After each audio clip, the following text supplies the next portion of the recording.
Hey everybody, thank you so much for checking this video out, clicking on over. If you're watching this live, I really appreciate it. That's awesome. And if you're watching this on a rebroadcast, I'm gonna upload it to YouTube and Rumble and things like that, so you can check it out there if you happen to have missed this live. The reason I'm doing this on a live stream is man, I think every day we wake up, people who are now following real news, we're getting all our news online, and it's like been completely overwhelming since all this has started, for me at least. Like every day there's something there's something to report, something going on. Nobody has time to kind of do it all because there's just so much happening. I mean, that really is the job of the news. That's why they're there. That's why they have a team, and they have networks, and they have affiliate stations, and they have connections, and they're supposed to be looking in and digging in and bringing you news, and that's just not happening. And I don't think that I could really even go any longer without addressing all of what happened last week with the wildfires. So it's Monday, June 12th, as I'm taping this. And so I'm going to do a little bit of a Monday mashup. Like, there's always so much stuff going on that I just want to talk about a few things that have been on my mind. Some of this stuff might be old. You might have heard it before. But I'm just going to say it because I feel like I have to get this stuff off my chest. So welcome to this Monday night mashup. Thank you so much for watching this. So Canada is burning, okay? Canada is not only burning, but it's burning all at the same time, right? All at the same time. I mean, like, I talked about this kind of thing before in my testimony when I gave that NCI testimony, that like the day that I was working on Global National and everything was happening all at once, every single institution just fell into lockstep with these ridiculous measures and everything that was going on. It just seemed improbable. Like, life doesn't move like that. I mean, people, you got to work things out for yourself. Sometimes you got to ease into things. Sometimes you have to see how the cookie's going to crumble. You have to, like, go with the flow a little bit. You don't just like drop everything and go lockstep. So when I see that something happens all at once, like everywhere, it makes my spidey senses really stand up. And so that's what happened with these fires, like coast to coast in every province, fires all at the same time. What the heck, right? And I think a lot of people have seen this now. I'm going to play a little clip for you because if you haven't seen it, it is worth watching. But this thing has got many, many views. I'm going to play a video from my friend who put this video together, James Lowen. He has a channel on BitChute called Bonobo 3D. He's a wonderful cameraman, and he's been documenting everything going on in the pandemic. So I just love his work. I can't say enough good things about his work. But before I get to that, I want to show you a little clip of the Nova Scotia Premier. This is from May 30th, and he's pleading to people. So he's talking about what needs to be done. So no burning. For God's sake, stop burning. Stop flicking your cigarette butts out your car window. Just stop it. Our resources are stretched incredibly thin right now fighting existing fires.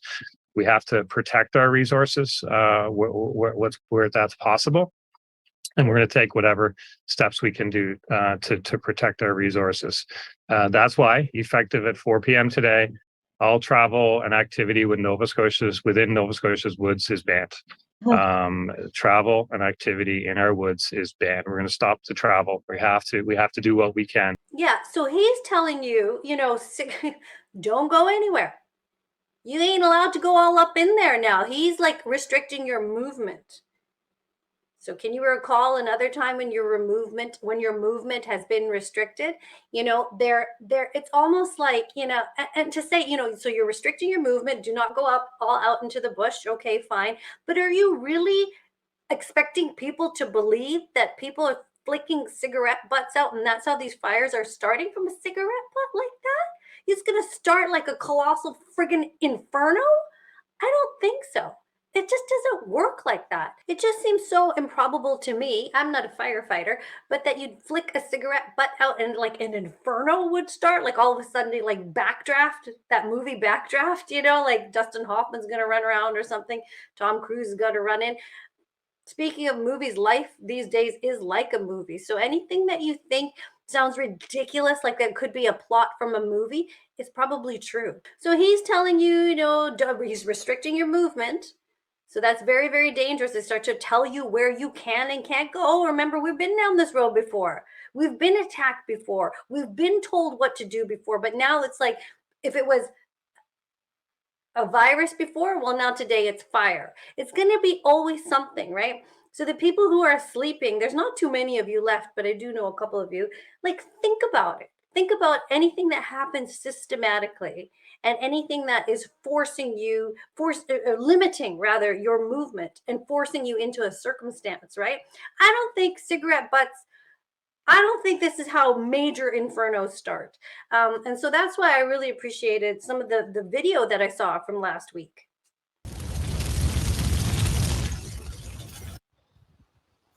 See that? That's a forest fire passing by to the south of the homestead here. It's burning down in that direction somewhere, southwest. That's where it's burning. Suddenly came up in a giant plume today, just for no apparent reason whatsoever. Suddenly there was a giant plume of smoke. That's not how fires start, eh? Like, if someone throws a cigarette, there'll be a little fire and then you'll see the smoke and the smoke will rise and people will go and look. A giant plume, like a mushroom cloud. Like someone set off a nuke. That's what it looked like. It was that big. I mean, people are lighting fires, folks. Canada is burning because someone is deliberately lighting fires, and that's a fact. It poured rain in Eastern Canada this spring. As a farmer, I watch the weather. So it poured rain in Eastern Canada all spring. Now suddenly it's burning down. Complete nonsense. And the media always says, whoa, well, it's human error. It's just human error. It's human error, all right. You could attribute some of these things to human error. But somebody's lighting these fires. It's either ideologists who think they can, change the world by getting rid of things they don't like, for instance, the oil patch. Yeah, they want us all in 15-minute cities, so burn down the oil patch. They tried to burn down Fort McMurray. That didn't work. It's time for people to wake up and realize that this land belongs to us, the people, living men and women. This is ours. It belongs to us. Well, there you go. He watches the weather. He's a farmer. That's his account of what he thinks is going on. There's been a lot of talk of your land being burned so that they can push you into these 15-minute cities. I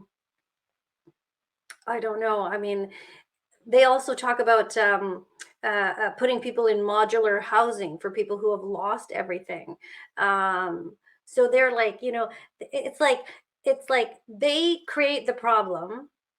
So whether the problem was a virus, then they're going to give you the antidote. And the antidote is not what's needed. It's not what people want. The antidote is more harmful than the problem that they created in the first place. Now, they are causing harm if they are doing this, and it looks like, I'm not accusing anybody. Well, I'm not, allegedly, if they are doing this, they are causing the problem, and they're trying to give you some nonsense solution. Nobody wants to lose their home to go live in a modular house, right? That's not the solution we want, So it's really, this is appalling and shocking and criminal.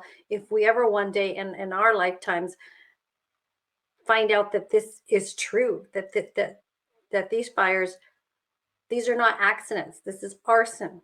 Who's the arsonist? Who's behind this? It's actually bloody terrifying. This video, I also think, is just quite fascinating. This was going around too, of how these fires start all at the same time. Look up here in the upper right-hand corner. Watch this throughout the day today. A giant outbreak of fires has taken place across a whole Canadian province all at once. Look up to the northeast, up here in Quebec. All of Quebec just caught on fire all at once on a clear day. I would say this would be some kind of terrorism of some kind or an attack.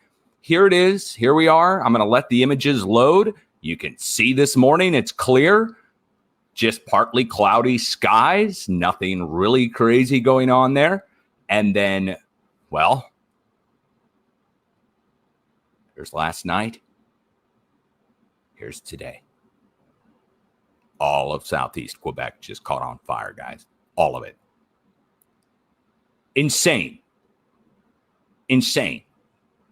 Okay, and if you're like a skeptic, or maybe you think that's phony video, I mean, I've never heard of that YouTuber before, but he seems bloody authentic to me. And if anybody is skeptical about that, like the news, they can go and report on that. They can go find people to investigate whether that footage is true, and they would probably also have access to satellite footage. Hey, your weather guy there. Hey, global news weather guy.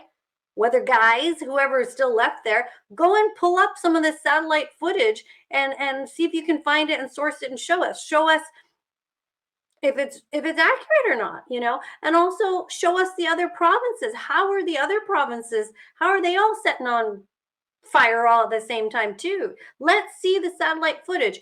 If that footage shows that they all start like that, like how he just showed us, we got a big problem. Another thing that they always say, that they're starting to say now, is climate change. Like this is all due to climate change. Okay, I would like to squash this whole climate change narrative and push it down the toilet where it belongs. Thank you, Mr. Chairman. Panelists, let me just go right down the line real fast. What % of our atmosphere is CO2? Take your best guess. You don't have to be accurate. All down the line. Repeat that question. What % of our atmosphere is CO2, carbon dioxide? Wild guess. It's okay. I'll bite 5%. 5? I'll just follow you then. We'll go 7. That's my favorite number. I'll see their 5 and suggest that we know that transportation causes 49% of CO2, so that's why we're all working on energy transition. All right. So what number do you think it is? 5. 5? How about you? I didn't hear you, Mr. Dreyer. 7. 7. Did you have one, Mr. Boyd? So we got a 5, 7, This Price is Right. 8. I'm gonna Okay. get the high end. All right. Well, I appreciate that, and I don't mean to put you on ice. I ask a lot of people that because all we hear is climate change, CO2, CO2. I heard a couple of you on the panel saying you're looking to change your vehicles to electric, even though we don't have the electric grid. And me as a farmer, I wouldn't be real happy about running out and replacing $300,000, $500,000, $1 million pieces of equipment because someone wants it to be electric. The answer is 0.04%. Not 1%, not a half of a percent. It's 0.04%, and it's gone up from 0.03 over the last couple decades. This is what we're being all contorted into doing, is this tiny change in CO2. If we get below 0.02, plant life starts dying off. So let me ask Mr. Boyd, what are a lot of your vehicles Tier 4 already, or the vehicles that you know about in the industry? Yes. All right, so that's the cleanest burning diesel equipment you can get, right? Yes, sir. All right. How about Mr. Dreyer? What do you think? Yes. Okay. So why would anybody be anxious to go out and change out all those vehicles that you've been upgrading? In my home state of California, CARB has eliminated lots of equipment. Trucks, we're down at least 70,000 truckers, and all because they don't make a mandate for a 2011 and newer vehicle.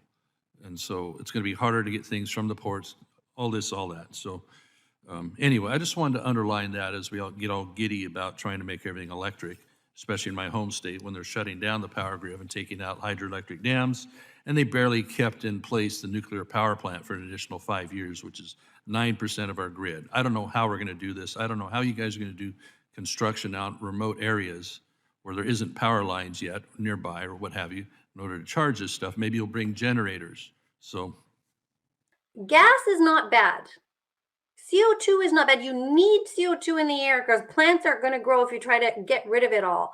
And, they're always making you feel guilty for your carbon usage, right? They go ahead and terrorize people. They don't seem to feel guilty about that. Oh, you need an organ transplant and you're not jabbed. Never mind, you're not going to get one, right? They have no guilt. Oh, like you're going to lose your job if you don't take this second one or whatever. Oh, too bad. Though you nearly died from the first one.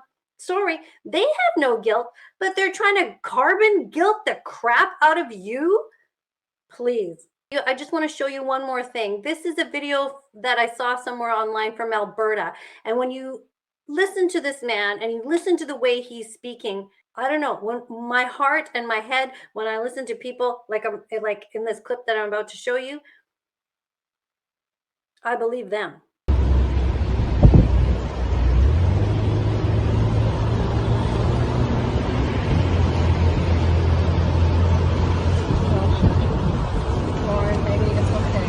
I've lived out there for over 30 years. I know a lot of people in this room.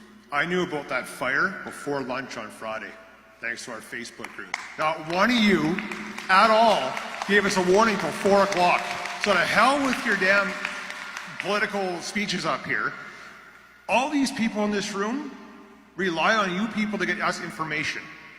I have a friend that lives in Riverview Pines. He didn't even know about it till I phoned him at work and said, get your ass home, there's a fire.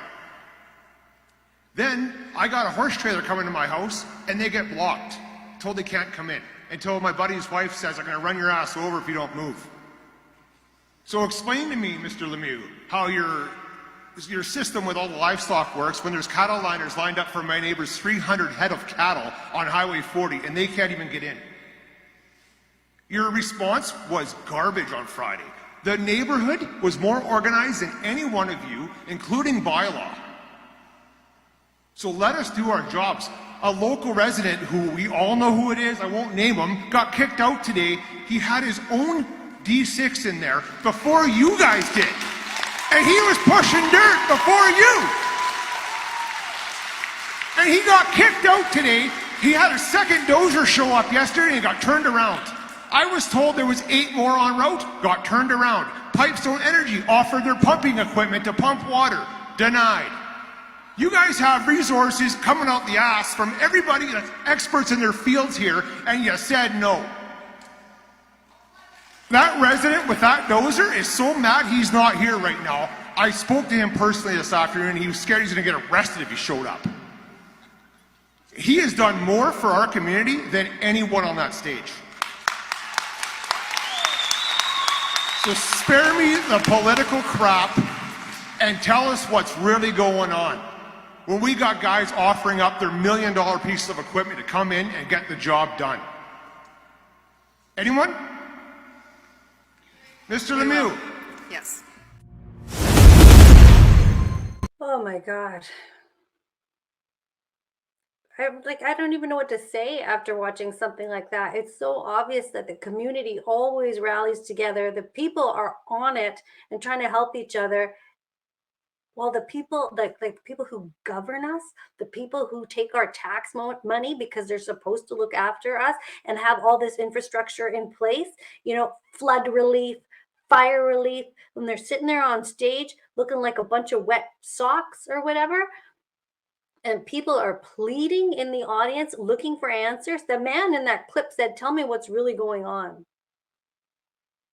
And Canadians are just fed up with being damaged and trampled and made to feel helpless and made to feel like garbage by the people who are supposed to look after us. But not only that, they're coming for us. So you could just hear in that clip there, that guy had bulldozers, he was pushing dirt, the community is rallying together, and they're on the scene before the government is on the scene. It's quite extraordinary. It's extraordinarily sad. I did hear that Danielle Smith is going to launch an investigation into these fires to see if it's arson and who's doing it. I mean, good, launch an investigation. When you figure it out, let us know, okay? Because we want to know what's going on. And a video that went very viral was retired firefighter Peter McIsaac. Oh boy, he put this video out just telling it like it is. It was remarkable. I think it has like 2 million views on TikTok. He also gave an update. I did reach out to him because I wanted to interview him. So hopefully I can catch up with him at some point and bring him on. But he had a whole network ready to go, and the province of Nova Scotia said, no, thank you. Hi, folks. I'm a retired forest technologist from the Department of Natural Resources, and I have 29 years experience fighting forest fires here in Nova Scotia. As things progressed last week and buildings were burning and people were being evacuated, I realized that Nova Scotia had a resource of retired technical staff that were experts at fighting fire. And so I put together a team. I called some of these guys up and I put together a crack team. And then I immediately notified Natural Resources at Fire Control in Shuby. I contacted a local district supervisor, and they both notified me that the province wouldn't be interested in hiring on any retired staff to do work. So at the same time we were being told that, the Premier was begging for help on every newscast that he could get on. So I started that last Tuesday, and then I fought with the province on Tuesday, Wednesday, Thursday, and again on Friday, trying to get our guys put in key positions where they were needed throughout the province. And I got the same answer continually. Thank you, but no thank you. Finally, I got frustrated and went on talk radio on Thursday. And then I got a phone call from Shuby Radio that said, or not Shuby Radio, Shuby Fire Control, that they'd put my name on the list and the name of a few others. It was a polite way to say, look, we know you're making noise. Thank you, but no thank you. We're still not going to hire you guys to come fight fires. Yeah, it just doesn't make any sense. If you're begging and pleading for help, there's help. There's help right there. And they just, nope, they're just not interested. Not interested. Why? What kind of crap is this? Anyway, this also reminds me, when you see the community rally and the community get together, this reminded me a lot. I was still working at Global at the time. Remember when we had the atmospheric river in November 2021? It used to just be called heavy rain or like a monsoon type of thing, but now it's an atmospheric river. Created by who? But this here in the province of British Columbia, this rain washed out parts of the Coquihalla, did a lot of damage to floodland, to farmland in the Fraser Valley, flooded out stuff. And I remember, how does it wash out a bridge anyway? How does rain get like that? I can even understand having heavy rain, but I don't think it can wash out concrete, like they're trying to lead us to believe. I did get a tip last year, not a personal tip, but I found something that, I don't know, that somebody had seen. Don't quote me on this, Kay. I'm just saying this like as if I'm talking to a friend. So I'm telling you guys that somebody had seen somebody plant, like parts of the military plant little grenades into the hills. And so that when the rain comes, because they can make it rain, that HARP and all that kind of thing, cloud seeding and what have you, when they make it rain, they can set off these explosions too. And that made more sense to me, that that's what would blow out a bridge, right? Deliberate, like camouflage by the rain, but little grenades or little explosives set off so that it would wash out the bridge. Now, the point of that is, I don't know, they want to harm the wildlife, harm the livestock, raise your food prices yet again, wash out the bridge, wash out means of getting food delivery to you. They repaired the bridge, but it took about 13 months or so. So they did eventually get it done, which is amazing. They even got it that fast, but which is also a waste of money if they had blown out the bridge in the first place. I actually don't know what the hell that was all about, but the consequences of that are dire, right? The knock-on consequences just cause inflation, causes harm to the farmers, causes more of a struggle for everybody, right? Which is what they seem to like to do. So I'm not saying that they did that, but I'm not saying I trust or that I would put it past them to do that. I just don't know. But the other thing that struck me was that the community got together. It wasn't like I saw organized relief come from the government, who we pay taxes for. I saw I saw the community rally together and everybody are trying to help clean up and get the water out and help with the livestock and all that. I never saw any organized, a force from the government come to help, any kind of aid or any kind of help. And I remember saying that in the control room at Global, but nobody listens to me there anyway, or nobody really says anything. And if there were people helping from the government, I didn't see it. I don't recall that part. I just always see the community getting together. So, I think they use weather to attack you. And lots of people watching might be like, oh, yeah, duh. But nobody says it. Nobody really says it out loud, but I'm kind of saying it publicly here right now. This ain't looking good. So we'll keep our eye on what happens in the forest fires. I just hope and pray for everybody, people who are losing their homes. We've already been through so much. Like, how much more can people take anymore? But people are strong. People are so strong and resilient, and they get through so much. Like, never underestimate human capacity and never underestimate human compassion. We're going to be here for one another. All the people that know what's going on, we're here for one another. Anyway, thank you so much. Listen, if you like what you see, please follow me on any of these platforms. You can find me on Twitter and Facebook, and I have my Rumble channel, AK Straight Speaks, and AnitaK on YouTube. I also have a website. It's AnitaKrishna.com. Let me put that up here so you can see what I'm up to. I write Substack articles. I do what I can do when I can do it. Like I said before, I do it very randomly and when I have time. I do like this idea of doing like a Monday night mashup, just sort of go over the week that was. I always like to hear from you guys. I read the comments. If you have any ideas, please let me know. And if you could like, subscribe, share, and do all those fabulous things, that's great. If you really like what you see, you might want to consider visiting the donation pages that I have. You can find all that in the description. And finally, you can catch me on Awake Freedom TV also. That's on your Roku TV. So I'll put a link in the description. If you click that link, you can learn how to download the Awake Freedom TV app, and you take it from there. So even if you make a donation there, that helps me also. Eventually, it will. It all comes together. It all works out in the end. Okay, so thank you so much for watching this Monday night mashup, and lots more to talk about. We'll see you next week. Thanks for tuning in. Catch you later.